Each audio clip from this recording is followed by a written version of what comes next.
나의 지성소에 들어가 보좌하며.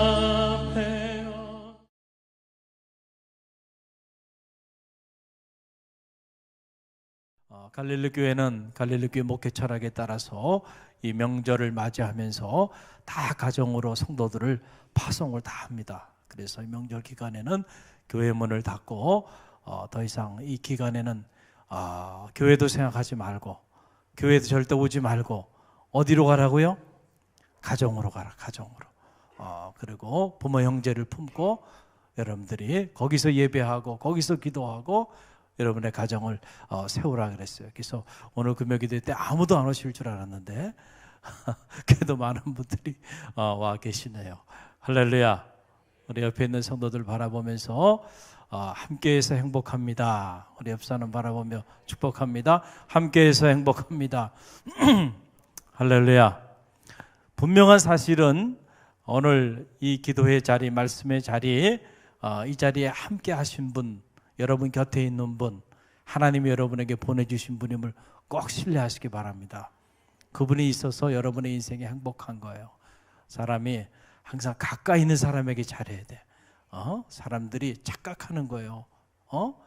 내가 누군지도 모르고 어디 멀리 있는 어디 TV에서 영화에서 멋있게 생긴 영화배우 누구 그런 사람들은 마음에 품고 그리워하면서 좋아하면서 팬클럽까지 만들어가서 열정적으로 활동하면서 정작 가장 가까이 함께 있는 사람에 대해서는 우리가 무관심하고 또 무가치하게 생각하고 그런 경우들이 있어요, 없어요? 있죠. 참으로 안타까운 일이에요. 여러분의 삶이 행복해지는 것은 여러분의 가장 가까이 있는 사람 때문임을 꼭 기억하십시오. 할렐루야. 그 사람들이 누구예요? 내 아내이고 남편이고 우리 자녀들이고 부모 형제들이고 그리고 이 믿음의 공동체에서 함께 신앙생활 부딪히면서 하고 있는 이 사람들이에요. 할렐루야. 이 사람들을 여러분이 소중하게 생각하지 못하고 이 만남을 행복한 만남, 복된 만남으로 이어가지 못한다고 한다면 우리는 절대로 행복할 수가 없어요. 여러분 꼭 그렇게 기억하시고 사탄은 그렇기 때문에 우리 가까운 만남, 부딪히는 만남, 이 만남이 복된 만남, 행복한 만남이 되지 못하도록 사탄이 공격하는 거예요. 그러게 영적 전쟁에 승리하시길 바랍니다. 오늘 여러분 정말 잘 나오셨어요. 하나님이 여러분을 위해서 귀한 말씀을 저를 통해서 예비해 두셨어요. 오늘 우리가 구함의 법칙 26번째 시간을 맞이하면서 사랑의 기도 한번 따라해보세요. 사랑의 기도. 사랑의 기도에 관한 말씀을 우리가 함께 잠시 나누기를 원합니다. 여러분 보세요. 노력하는 사람을 이길 재간이 없죠. 어떤 일이든지 간에 열심히 최선을 다해서 노력하는 사람은 참 귀해요. 그리고 그렇게 열심히 노력하는 사람은 보면은 놀라운 성과들을 가져오게 된다는 거예요. 그래서 노력하는 사람을 이길 재간이 없어요. 그런데 여러분, 이 노력하는 사람보다 더 뛰어난 사람이 있습니다. 그 어떤 사람이에요? 자기가 하는 그 일을 즐기는 사람이에요.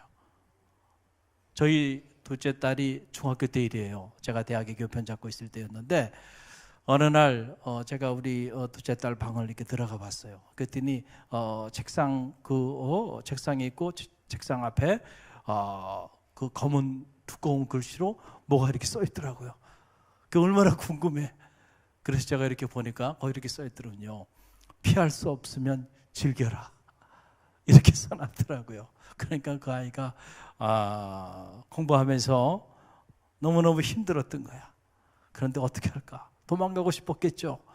그런데 여길 보고 저길 봐도 도망갈 군용은 없어.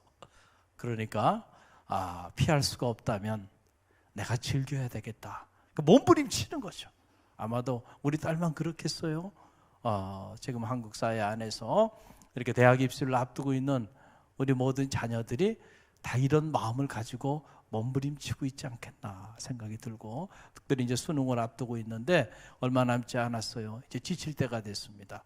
그러나 마지막까지 최선을 다할 수 있도록 우리가 새벽마다 기도하고 있잖아요. 할렐루야.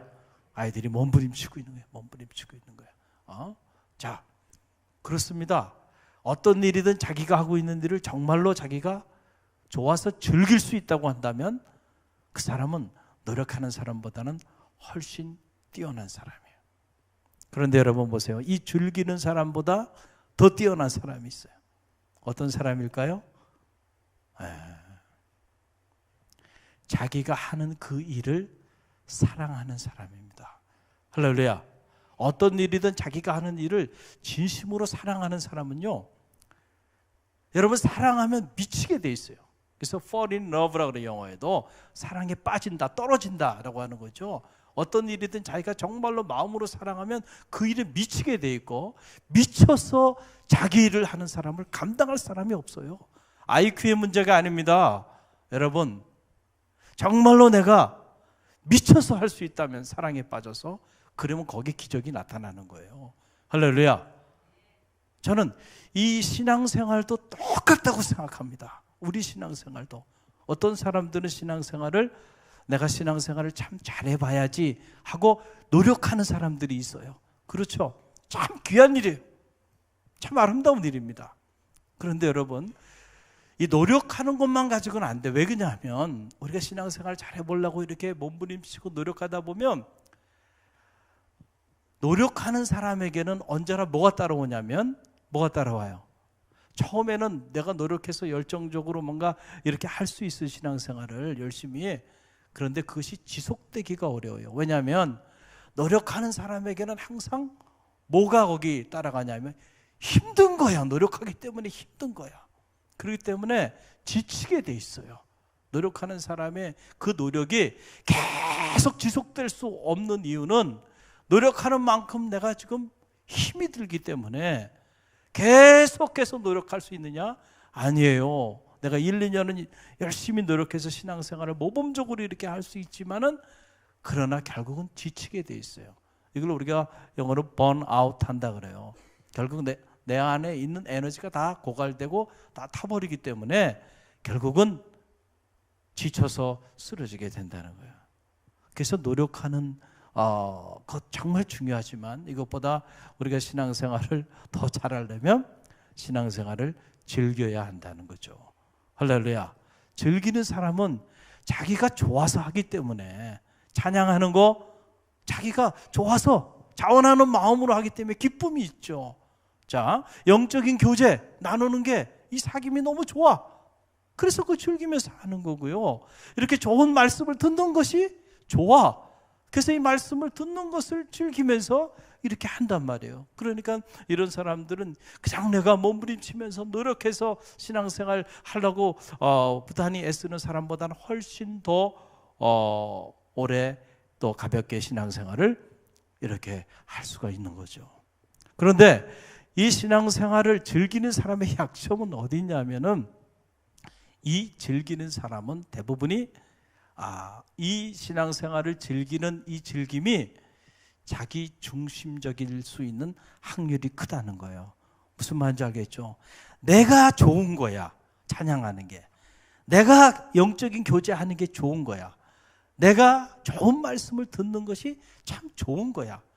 자, 그러다 보니까 어느 순간에 내가 좋아하고 내가 즐기는 이것이 내 뜻대로 되지 않을 때, 다시 말하면 나에게 즐거움을 더 이상 주지 않을 때, 즐거움을 주지 않는 어떤 방해와 어떤 장애가 발생될 때는 한순간에 아침 안개처럼 사라져버리고 모든 것을 다 내려놓을 수 있는 확률이 있어요, 없어요? 있어요. 이런 위험이 여기 있어요. 자, 그러면은 노력하는 사람 넘어서, 즐기는 사람 넘어서 지속적으로 가장 행복하게, 가장 능력 있게 신앙생활을 멋있게 하는 사람들이 있어요. 그 사람들은 어떤 사람들일까요? 제가 이미 답을 다 알려드리고 물어보는 거예요. 어떤 사람들이에요? 사랑에 빠져서 신앙생활하는 사람들이에요. 할렐루야. 사랑에 빠져서 신앙생활하는 사람들. 여러분, 어떻게 이런 사람들의 신앙생활을 우리가 쫓아갈 수 있을까요? 내가 하나님을 너무너무 사랑해. 내가 주님을 너무너무 사랑해. 그 사랑하는 마음 때문에, 주님을 사랑하기 때문에 주님의 교회를 사랑하고, 주님을 사랑하기 때문에 주님의 말씀을 소중하게 여기고, 주님을 사랑하기 때문에 내가 주님 가신 그 길을 귀하게 여기고, 나도 그런 길을 걸어가고 싶은 그런 마음을 가지고 그렇게 예배하고 기도하고 신앙생활 하는 사람들이죠. 이렇게 사랑에 빠져서 신앙생활 하는 사람들, 여러분, 이 사람들이야말로 가장 행복하게 신앙생활 하는 사람, 가장 능력 있게 신앙생활 하는 사람들임을 여러분 꼭 믿으시길 바랍니다. 여러분, 한국 교회가 성도들에게 이것을 가르쳐 주지 못했어요. 그래서 한국 교회는 하나님을 믿는 믿음에 대해서는 너무 많은 가르침을 주었어요. 그러다 보니까 성도들이 신앙생활하면서 믿음에 대해서는 정말 집착에 가까울 정도로 믿음에 대해서는 관심이 많아요. 그래서 우리가 믿음으로 의로워지는 법, 믿음으로 우리의 마음의 근심과 걱정과 염려를 극복하는 방법, 그리고 믿음으로 내가 얻고자 하는 내 마음의 소원을 성취하는 길, 믿음으로 나의 삶의 난간을 뚫고 나가는 길, 돌파하는 길, 이런 것들에 대해서는 여러분들이 요즘처럼 이렇게 인터넷이 발달된 이런 세상 속에 한번 살아가니까 여러분들이 한번 인터넷에 들어가서요, 유명하다고 하는 목사님들의 설교를 한번 들어보세요. 기도에 대한 다 이런 곳에 초점을 맞춰서 어떻게 하면 믿음으로 내 근심과 걱정을 극복하고 마음의 평안을 얻을 수 있을까? 어떻게 하면 믿음으로 내가 좀 더 양식이 있는 분들은 의로워질 수 있을까? 또 믿음으로 어떻게 하면은 내 삶의 문제를 해결할 수 있을까? 어떻게 하면 믿음으로 내 마음의 소원을 성취할 수 있을까? 다 이런 것들에 대한 메시지들이죠. 그러나 정작 뭘 가르치고 있지 않아요? 사랑을 가르치고 있지 않는다니까. 하나님을 사랑하는 법, 하나님을 사랑하는 방법에 대해서는 별로 가르쳐 주질 않아요. 그러다 보니까 우리가 신앙생활 하면서도 믿음에 관해서는 우리가 관심을 많이 갖고 믿음을 갖고자 몸부림을 치지만은 정말 하나님을 사랑하고자 몸부림치는가? 그렇지 못하다는 거예요. 하나님을 사랑하는 일에 대해서는 별로 관심도 없고, 또한 하나님을 사랑하는 일에 대해서는 내가 시간과 에너지를 투자하면서 몸부림치지도 않는다라고 하는 사실이에요. 그래서 여러분들 신앙생활이 어떤 삶입니까? 라고 물어보면 대부분의 한 10분 중에 9분은 그렇게 얘기할 거예요. 신앙생활은 믿음의 삶입니다. 틀려요? 맞아요? 틀려요? 맞아요? 그래서 맞아요 하니까 여러분들은 다 10명 중에 9이 아니고 10명 중에 10명인 거야. 신앙생활은 믿음의 삶입니다. 우린 그렇게 배워왔어요. 그래서 신앙생활은 믿음의 삶이기 때문에 내가 신앙생활하면서 믿음을 갖기 위하여 몸부림치는 거예요. 몸부림치는 거예요. 믿음에 초점을 맞추며 나가는 거예요. 그러나 진정한 의미의 신앙생활은 믿음에서 시작되는 게 아니에요. 사랑에서 시작되는 것임을 꼭 기억하시길 바랍니다. 할렐루야. 누구에 대한 사랑? 하나님에 대한 사랑에서부터 하나님에 대한 믿음이 시작되는 거예요. 할렐루야. 그리고 그 믿음의 내용은 하나님에 대한, 그러기 때문에 사랑이어야 한다는 거죠. 할렐루야. 여러분 보세요. 마태복음 22장에 보게 되면 어느 날 한 율법사가, 율법에 아주 관통한 율법사가 주님께 나와서 주님을 시험하기 위해서 물었다는 거예요. 뭐라고 물었어요? 선생이요, 수없이 많은 계명들이 있는데 이 세상에서 가장 큰 계명은 어떤 계명입니까? 라고 물어본 거예요. 그때 주님이 뭐라고 대답을 하셨어요? 주님께서 그 율법사에게 하는 말씀이요, 마음을 다하고, 그러니까 내 마음을 다하고 내 목숨을 다하고 내 뜻을 다하여 주 너희 하나님을 뭐 하라는 거예요? 사랑하고. 할렐루야. 그리고 내 이웃을 내 몸처럼 사랑하라. 이것이 모든 율법의 강령이고 선지자들의 메시지라는 거예요. 그래서 가장 첫째 되는 계명이 뭐냐면은 내 마음을 다하고 뭐를 다하여? 목숨을 다하고 뭐를 다하여? 뜻을 다하여 주 너희 하나님을 사랑하는, 바로 이것이 첫째 되는 계명이라는 거예요. 할렐루야. 그러니까 우리의 신앙생활은 어디서부터 출발하는 거예요? 우리의 마음을 다하고 목숨을 다하고 뜻을 다하여 하나님을 사랑하는 데에서부터 우리의 신앙생활은 시작되는 거예요. 만약에 여러분이 하나님을 사랑하는 방법을 모르고, 그리고 여러분이 하나님을 사랑하는 것에 대해 관심이 없고, 여러분의 가슴 속에 하나님에 대한 사랑이 타오르고 있지 않다고 한다면 죄송하지만 아직은 여러분이 진정한 의미에서 신앙생활이 시작되고 있지 않음을 여러분 기억하시길 바랍니다. 그건 신앙생활이 아니에요. 그건 정말로 여러분들이 하나님을 진정한 마음으로 경외하고 진정한 마음으로 경배하는 삶이 아니에요. 사랑이 없는 신앙은 그건 신앙일 수가 없기 때문에, 그래서 주님께서 마음을 다하고 목숨을 다하고 뜻을 다하여 주 너희 하나님을 사랑하는, 바로 이것이 가장 첫 번째 되는 계명이라고 말씀을 하신 거예요. 할렐루야. 여러분, 이 사실을 꼭 기억하시길 바랍니다.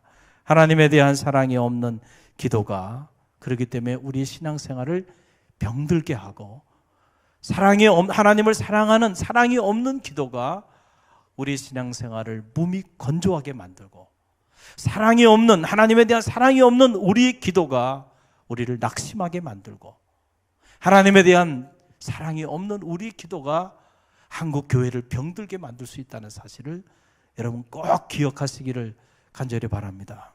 왜냐하면 우리가 하나님을 진정으로 사랑하는 그런 사랑의 마음이 없이, 단지 우리가 하나님에 대하여 우리의 필요를 요청하거나 요구하는 대상으로만 우리가 생각하고 그렇게 믿음 생활을 한다고 한다면 하나님과 우리의 관계는요, 사랑의 관계가 아니에요. 그런 관계는. 그렇잖아요. 누군가가 여러분에게 여러분에게 누군가가 자기의 필요를 계속 요구해. 만날 때마다 한번 생각해 보세요.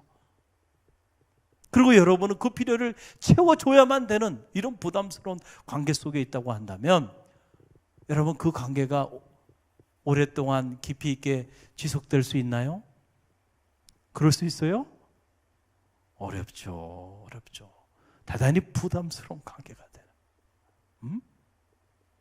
사랑이 없는 기도, 하나님에 대한 사랑이 없는 기도는요, 나는 단지 하나님에 대하여 나의 필요를 요구할 뿐이고 하나님은 내 필요를 언제나 들어줘야 되는 이런 관계로 자리하기 때문에 여러분, 이 관계가 역사를 만들기는 어렵다는 거예요. 할렐루야. 왜 그러냐 하면은 바로 이런 것 때문에 그래요. 여러분 보세요. 자, 그런 관계라면은 하나님이 나의 필요를 채워주는 대상이야. 그래서 나는 언제나 하나님에게 내 필요한 것들을 부르짖으며 간절히 요구하고 간청해요. 자, 그러다가 하나님이 내 필요를 내가 요구한 대로 그런 방식대로 들어주지 않을 때는, 그러면 어떤 일이 벌어질까요? 나는 하나님을 사랑하는 뜨거운 사랑의 마음이 없이 단지 나의 필요를 하나님 앞에 구하고 요청하고 관철시키는 이런 기도만을 내가 해온다고 한다면, 자, 그러다가 그 기도를 하나님이 내 뜻대로 응답해 주지 않을 때는, 그때는 문제가 터지기 시작하는 거예요. 그때는 우리의 입에서 어떤 생각을 하게 되냐면, 하나님은 나를 사랑하지 않으시는가 봐. 자, 그렇죠? 틀림없이 그렇게 생각해요, 여러분. 그리고는 곧 낙심하게 되고요. 그리고는 곧 불평과 원망이 타오르기 시작해요. 왜 기도하다가 낙심하나요? 그 기도가 사랑의 기도가 아니기 때문에 그렇습니다. 할렐루야.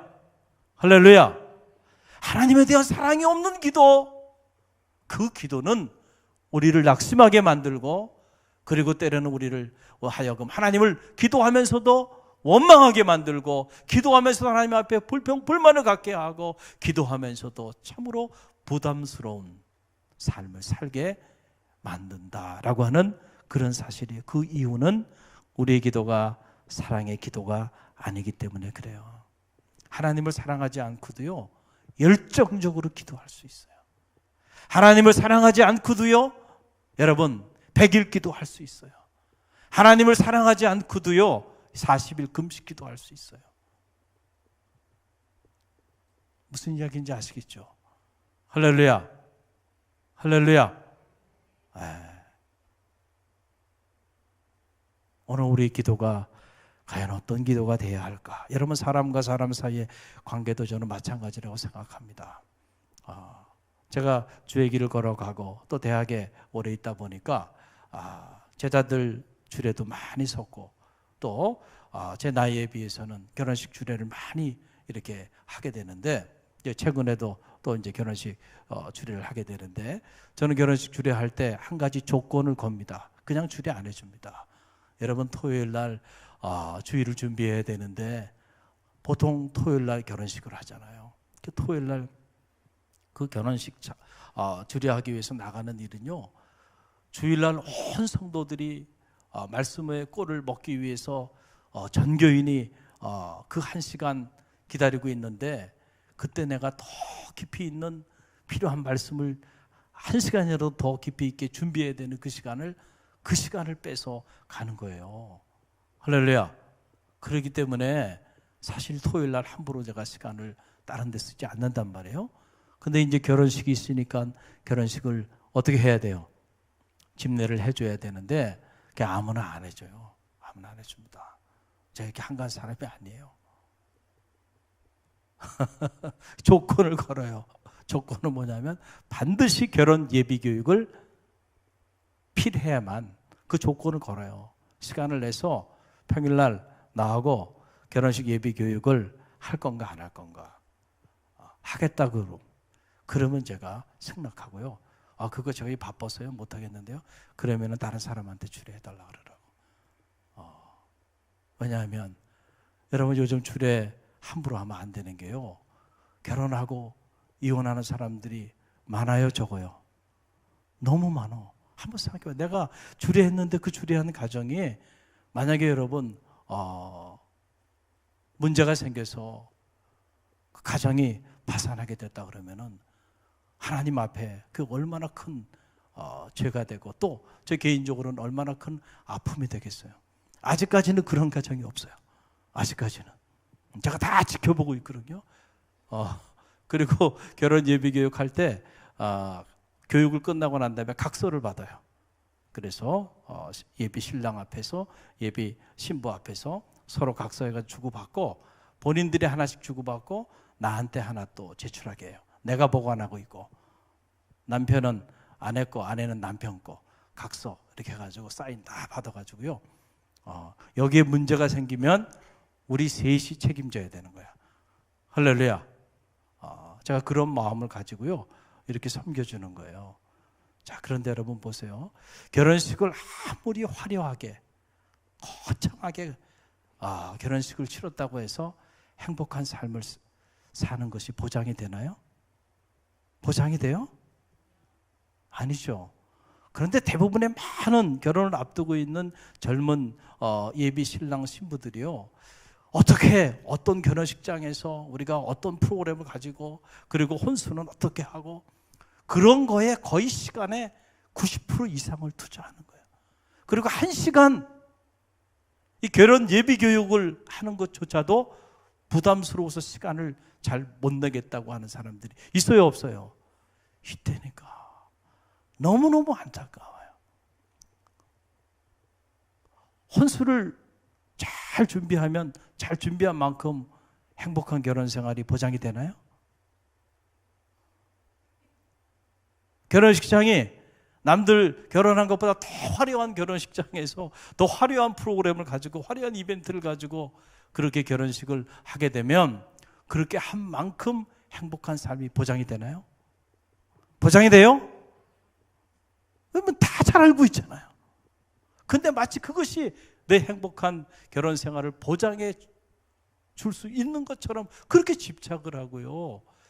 그리고 그것에 올인하는 이런 안타까운 모습들을 보게 돼요. 여러분, 부부가 만나서 서로 신랑 신부 남녀가 만나서 부부의 연을 맺고 가정을 이루면서 나가게 되는데, 정말로 행복한 가정을 이루기 위해서 가장 중요한 것이 뭘까요? 사랑입니다. 할렐루야. 사랑이에요. 사랑이 없는 부부 생활 끔찍한 겁니다. 이거는 사랑이죠. 그런데 대부분의 예비 신랑 예비 신부들이 제가 이렇게 대화를 나눠보면 서로에 대한 기대들이 많아, expectation이 많다는 거예요. 내가 지금 이게 이제 왜 결혼 생활 하냐면, 싱글로 혼자 살 때보다 둘이 살면 혜택이 많아지는 거야. 그래서 마음속에 기대해요. 남편은 아내에 대한 기대를 갖습니다. 내가 결혼하면 아내가 나에게 이것도 해주고 저것도 해주고 이것도 해주고 저것도 해주겠지. 또 아내는 남편에게 기대합니다. 내가 결혼하고 나면 남편이 나에게 이제 앞으로 이것도 해주고 저것도 해주고 저것도 해주겠지. 기대해요? 기대하지 않아요? 기대한다니까. 마음속에 그런 기대가 가득 차 있어요. 그 다음에 여러분 생각해 보세요. 서로가 서로에 대해서 그런 기대만 해. 그리고는 사랑은 하지 않아. 그러면 이 가정은요, 얼마 있지 않아서 곧 파산하게 됩니다. 왜 그럴까요? 남편은 아내가 자기한테 결혼하면 이것도 해주고 저것도 해주고 저것도 해줄 거라고 생각하고 마음속에 그런 기대와 요구를 가지고 결혼을 생활을 했는데 아내가 거기에 미치지 못하는 거예요. 또 반대로 아내는 남편이 결혼하면 그래도 나에게 이것도 해주고 저것도 해주고 이거 다 이렇게 해줄 줄 알았는데 그 기대에 막상 결혼 생활 해보니까 미치지 못하는 거예요. 그러니까 마음에 실망을 갖게 되는 거예요. 다시 말하면 남편은 아내를 자기의 필요를 채워줄 대상으로 보고, 아내는 남편을 자기의 부족한 필요를 채워줄 대상으로만 본다고 한다면 결국은 이 결혼 생활은 무너지게 돼 있다는 거예요. 이해가 되시죠? 할렐루야. 그렇기 때문에 부부간에 있어서 필요한 거는, 남편은 아내를 바라볼 때 나의 필요를 채워줄 그런 나의 필요의 대상이 아니고요, 나의 사랑의 대상이 돼야 돼. 할렐루야. 또 아내에게서도 남편도 마찬가지예요. 남편은 나의 필요를 채워줄 사람이 아니고 뭐요? 나의 사랑의 대상이 돼야죠. 그래서 서로가 서로를 사랑하는 그런 관계가 이루어져야, 여러분, 비바람이 몰아치고 또 때로 폭풍우가 몰아쳐도요, 그 사랑으로 넉넉히 행복한 삶을 살아낼 수 있는 거죠. 할렐루야. 사랑이 가장 중요한 거라니까. 사랑이 똑같은 거예요. 그래서 하나님께서 예수님과 우리 사이의 관계를 어떤 관계로 표현하신 거예요? 신랑과 신부의 관계로 표현을 했잖아요. 신랑과 신부의 관계. 신랑과 신부의 관계에 있어서 가장 중요한 건 뭐예요? 사랑입니다. 사랑이에요. 할렐루야.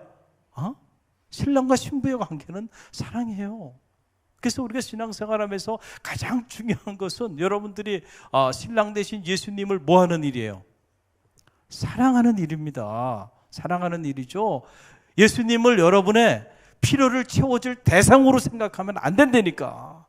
할렐루야. 그러면 반드시 여러분 신앙생활 실패하게 돼 있어요. 신앙생활하면서도 기쁨이 없고, 신앙생활하면서도 행복하지 못하고, 신앙생활하면서도 여전히 근심과 걱정 속에서 무기력한 신앙생활을 마치 도살장 끌려가듯이 의무감으로 여러분들이 그렇게 신앙생활을 할 수가 있다는 거예요. 그러나 여러분이 정말로 주님을 뜨겁게 사랑한다면 여러분의 신앙생활은 행복할 겁니다. 할렐루야. 여러분의 기도생활은 너무너무 기쁨의 시간이 될 겁니다. 할렐루야. 여러분의 예배생활은 기다려질 거예요. 그리고 여러분의 말씀생활은 귀뒤하지 말라 그래도요, 사랑하는 이의 글이야. 읽어요, 안 읽어요? 읽잖아요. 읽잖아요.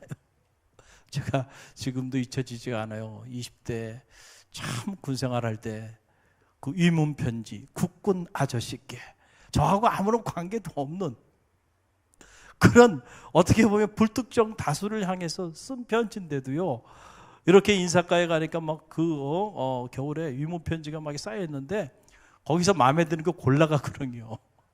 마음에 드는 편지를 딱 골라가지고 그 편지 딱 읽어보면 나에게 퍼스널하게 한 것도 아니에요. 그냥 국군 아저씨께 해가지고 아마 학교에서 이렇게 강제로 쓰게 해가지고 이렇게 막 보내는 거예요. 그런데도요, 밤에 잠이 잘 오지 않고요. 그 편지도 어디다가 넣어요? 이렇게 군복 호주머니에 넣고 딱 그 편지를 가슴에 이렇게 품고 있으면 보람찬 하루해가 이러면서 뭔가 이렇게 보람찬 군 생활을 하고 있다고 하는 그런 어떤 자부심이 막 이렇게 생기고 그런다니까요. 제가 그 유학생활 마치고 저 은평구에 있는 양강교회 부교육자로 있으면서 감리교신학대학에 출강할 때 일이에요. 그때 한 교구를 맡아서 사역을 하는데 그 교회는 좀 교회가 크기 때문에 교구가 커요. 그래서 대신방 아마 6개월 대신방을, 그래서 하루에 보통 한 7가정 8가정을 해요. 그러니까 아침에 일찍 나가 밤늦게 들어오는 거예요. 이동하고 하면요, 7가정 8가정 하면요 밤 7시 8시 어때는 9시까지 들어올 때도 있어요. 그렇기 때문에 신방을 딱 할 때는 다 교육을 시킵니다. 그래서 음식도 너무 많이 내놓지 않게 하고 그리고 딱 시간을 정해서 한 10분 정도 이렇게 해요. 그리고 이동하는 시간이 오래 걸려요. 이동하는 시간이. 그러니까 거기서부터 의정부로 갔다, 의정부에서 쫙 강남으로 갔다가 한번 생각해 보세요. 그렇게 해서 7가정을 신방을 한다고 생각해요. 그리고 점심 먹고 또 저녁 먹고 그리고 헤어져야 되는데 빨리빨리 해야 돼. 빨리빨리. 근데 어느 가정에 딱 갔어요. 어느 집사님, 여자 집사님 가정이에요. 그래서 이제 신방을 딱 하고 일어나서 나가려고 그러는데 목사님! 그러고 부르는 거예요. 그래서 목사님 보여줄 게 있다는 거예요. 보여줄 게 있다는 거예요. 여러분, 목사님 보여줄 게 있다고 간절히 청하는데 뿌리치고 일어나야 되나요? 아니면은 앉아서 보여줄 거를 봐야 되나요? 여러분도 잘 아시잖아요. 그 뿌리치고 나가면 지금까지 신방한 게 다 소용이 있어요, 없어요? 마음에 상처가 되잖아요.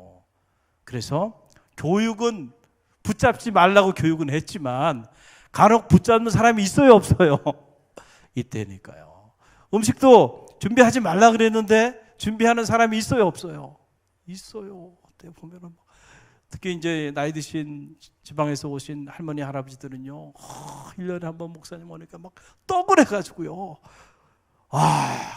그러니 떡을 해가지고 이렇게 그냥 그것도 떡을 뭐 한두 조각이 아니잖아요.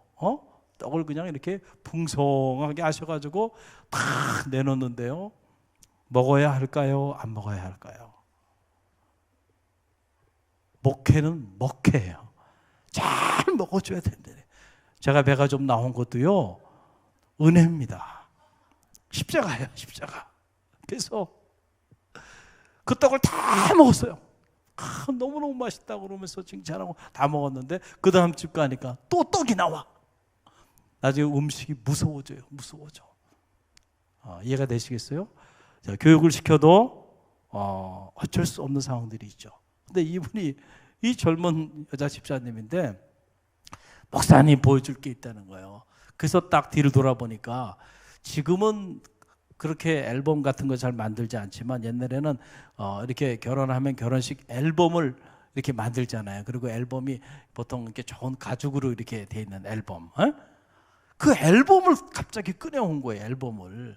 딱 보니까 아니 이거 무슨 결혼식 앨범 같은데 뭘 저걸 보여주시려고 그러나 순간 그런 생각을 했어요. 그런데 이분이 아주 간절하게 청하니까 다시 자리에 앉았어요. 그리고 딱 보니까 그 앨범을 딱 펼치는데 보니까 그 앨범에 사진이 아니고요, 글이 있더라고요. 글. 그러니까 결혼하기 전에 남편이 군 생활하면서 이 집사님에게 연애 편지를 한 거예요. 그런데 이 남자 집사님이 뭐냐면 차트 글씨라고 있어요. 군에는 차트 글씨라 그래서 아주 이렇게 정자로 쓰는 글씨가 있어요. 군에서 쓰는 글씨. 그 차트 글씨 쓰는 분이야, 남편이 보니까. 그래서 차트 글씨처럼 해가지고 색깔로 이렇게 해가지고요. 뭐 연애 편지니까 얼마나 달콤한 이야기들이 거기 가득하겠어요. 근데 이 집사님이 그걸 하나도 안 버리고요, 그걸 또 코팅을 해가지고 코팅한 거를 앨범에 다 집어넣어가지고 자기에게 보낸 남편의 군생활 시절 연애 편지를 그렇게 보관하고 있고요. 근데 그걸 왜 너 나한테 보여줘? 근데 그걸 자랑하고 싶은 거야. 남편을 사랑하니까. 우리 남편이 저를 이렇게 사랑하는 사람이에요. 그리고 저는 늘 그걸 보면서 남편의 사랑을 느끼고 있어요. 그거잖아요. 할렐루야. 여러분, 사랑하는 사람이 보낸 글 함부로 여러분 버려요? 함부로 버려요? 아니잖아요. 그걸 귀하게 간직하죠. 내가 그런 분을 봤다니까요. 그런 분을 봤어요. 야, 그러니 여러분이 정말로 하나님을 사랑하게 되면요, 말씀을 보지 말라도요, 말씀이 꿀송이처럼 달게 느껴지고요, 그 말씀을 보게 돼 있어. 그래서 어떤 사람들은 그냥 한글로 이 말씀 보는 것도 양에 안 차. 더 자세히 보고 싶어서 원어를 배우는 평신도들도 있어요. 내가 히브리어로 직접 말씀을 보고 싶다. 헬라어로 직접 말씀을 보고 싶다. 그래서 이걸 공부해가지고 말씀을 연구하고 묵상하는 그런 사람들도 있어요. 왜냐하면 너무너무 하나님을 사랑하니까 하나님의 말씀에 빠지지 않을 수가 없는 거예요. 아직도 여러분의 하나님의 말씀이 정말 꿀송이처럼 달게 느껴지지 않는다면 하나님에 대한 여러분의 사랑을 점검해 보십시오. 할렐루야. 여러분이 정말 하나님을 사랑하고 있는지, 아니면 단지 하나님을 여러분의 필요를 채워주는 믿음의 대상으로만 여러분들이 생각하고 있는지 점검해 보시기를 바랍니다. 의외로 많은 성도들이 하나님을 사랑하지도 않으면서 신앙생활을 하고 있는 그런 성도들이 많이 우리 주변에 있다라고 하는 사실이에요. 그렇기 때문에 신앙생활을 하면서도 행복하지가 않아요. 신앙생활을 하면서도 즐겁지가 않아요. 신앙생활을 하면서도 여전히 근심과 걱정과 염려가 있고, 신앙생활을 하면서도 불평과 원망을 입에 달고 신앙생활을 하는 사람들이 있다는 거예요. 그거는 아직 신앙생활을 제대로 하고 있지 않은 거예요. 다시 말하면 하나님에 대한 사랑하는 마음, 그 사랑하는 까닭에, 그래서 주님께서 그랬잖아요. 베드로에게 사명을 주면서 뭘 점검한 거예요? 네가 나를 사랑하느냐? 시몬의 아들, 그 시몬의 아들에게 뭘 물어본 거예요? 네가 나를, 요한의 아들 시몬아, 내가 나를 사랑하느냐? Do you love me? 3번이나 물어보셨어요. Truly, I tell you, 내가 너에게 말한다. Do you love me? 네가 정말로 날 사랑하느냐? 그랬더니 요한의 아들 시몬이 뭐라고 고백해요? You know how much I love you. 당신께서 내가 당신을 사랑하는지 당신께서 이미 알고 있지 않습니까? 그랬더니 그 사랑을 확인한 다음에 내 양을 먹이라, 내 양을 치라, 내 양을 먹이라 그랬잖아요. 할렐루야. 할렐루야. 그러니까 우리가 주님을 사랑하지 않고 기도하는 우리의 기도, 주님을 사랑하지 않고 주님께 드리는 예배, 주님을 사랑하지 않으면서도 주님께 드려지는 찬양, 주님을 사랑하지 않으면서도 우리가 주님의 교회에 나와 봉사하는 이런 일들이 어떻게 보면 하나님의 마음을 안타깝게 할 수도 있다는 사실을 기억하시길 바랍니다. 내가 왜 시험에 빠졌을까? 내가 왜 신앙생활 하면서도 낙심이 될까? 내가 왜 봉사하면서도 내 입에 불평과 원망이 자리하고 있는가? 이것은 내가 하나님을 사랑하는 까닭에 내가 예배하고 봉사하고 섬기고 있지 않기 때문임을 여러분 꼭 기억하시길 바랍니다. 사탄은 이 사실을 알기 때문에 사탄은 다른 걸 공격하는 게 아니에요.